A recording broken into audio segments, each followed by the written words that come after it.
বাসায় যখন কিছুই থাকে না আর ফ্রিজ খুলে দেখি এক পটলা পটল পড়ে রয়েছে, তখন আমি এই রেসিপিটা তৈরি করে খাই। এটা দিয়ে এক প্লেট ভাত এক নিমিষেই খাওয়া যায়। আর এইটা হলে আমার বাসায় আর কিছুই লাগে না।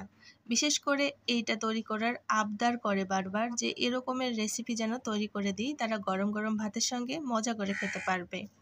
তো এখানে আমি পটলগুলো অর্ধেক করে ধুয়ে কেটে নিয়ে তারপরে এরকমের করে একটু বটি দিয়ে খাঁজ কেটে দিয়েছি। এটা সবাই পারবে। দুই পাশ থেকে কিন্তু খাঁজটা কেটে নিয়েছি, তাহলে মশলাগুলো খুব সুন্দরভাবে পটলের মধ্যে চলে যায় আর এটা খেতে খুবই টেস্টি হয়। তো আসুন আমি এখন পুরো প্রিপারেশনটা রেডি করতেছি। তো এখানে পটলগুলো নিয়ে নিয়েছি আর ওপর দিয়ে আমি 1 চামচ পরিমাণের হলুদের গুঁড়া দিয়ে দিচ্ছি। এখানে 1 চামচ পরিমাণের মরিচের গুঁড়া দিয়ে দিচ্ছি। আসলে ঝালটা আপনাদের ইচ্ছা মতো দিতে পারেন। আর এখানে জিরার গুঁড়া দিয়ে দিচ্ছি 1 চা চামচ পরিমাণ, আর দিয়ে দিচ্ছি পরিমাণ মতো লবণ।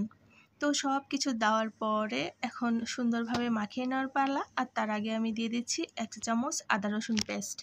তো আদা রসুন পেস্ট দেওয়ার কারণে খুবই মজার হয় আর ভিতরে পটলগুলোর থেকে সুন্দর একটা ঘ্রাণ আসে। আর এইভাবে করে মাখিয়ে 10 মিনিট রেখে দিতে হবে, তাহলে ভিতরে খুব সুন্দরভাবে মশলাগুলো লবণগুলো চলে যাবে।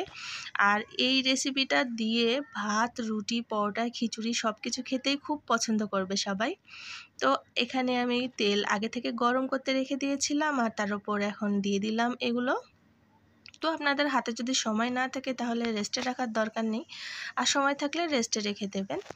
আর এভাবে করে ঢাকনা দিয়ে ঢেকে দিচ্ছি। আর এটা কিন্তু খুবই তাড়াতাড়ি হয়ে যায়, যেহেতু এভাবে করে খাঁজ কাটা থাকে, তার ফলে এটা সেদ্ধ হতেও সময় লাগে না। একটু ঢাকনা দিয়ে ঢেকে 10 মিনিট পর ঢাকনাটা উঠিয়ে দিয়ে উল্টিয়ে পাল্টিয়ে ভেজে নিতে হবে। মানে যে পাশটা ভাজা হয়ে গিয়েছে অপর পাশটা একটু আবার ছড়নি দিয়ে মানে তেলের ভেতরে রেখে দিতে হবে। এভাবে করে দুপাশটা ভেজে নিলে খুবই মজার হয় খেতে।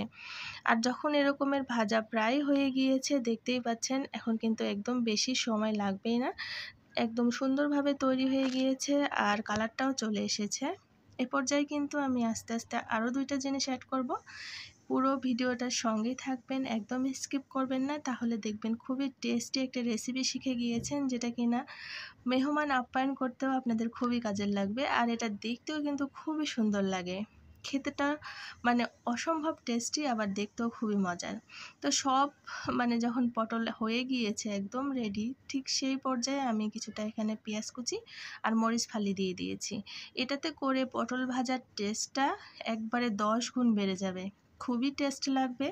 আর পেঁয়াজটা একটু হালকা করে এরকম ব্রাউন যখন হয়ে গিয়েছে আর কাঁচামরিচের রঙটা যেটা একদম সবুজ হয়ে আছে, দেখতেই পাচ্ছেন।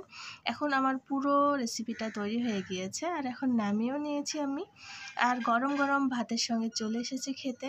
এটা আপনারা কিন্তু পোলাওয়ের সঙ্গেও খেতে পারবেন, আবার খিচুড়ির সঙ্গেও কিন্তু সার্ভ করতে পারবেন। যেহেতু আমার বাসায় আজকে কিছুই ছিল না, শুধু পটল ছিল, তো আমি গরম গরম ভাতের সঙ্গে এই পটল ভাজা দিয়েই কিন্তু তৃপ্তি সহকারে ভাত খেয়ে নিয়েছিলাম। আর তার সঙ্গে সঙ্গে আমার ছোট্ট বেবিটাও কিন্তু খুব টেস্ট করে খেয়েছিল এই রেসিপিটা। আমার চ্যানেলে নতুন হয়ে থাকলে চ্যানেলটা সাবস্ক্রাইব করে দেবেন। রেসিপিটা ভালো লাগলে লাইক, কমেন্ট, শেয়ার করতে একদম ভুলবেন না। ভালো থাকবেন সবাই। আল্লাহ হাফেজ।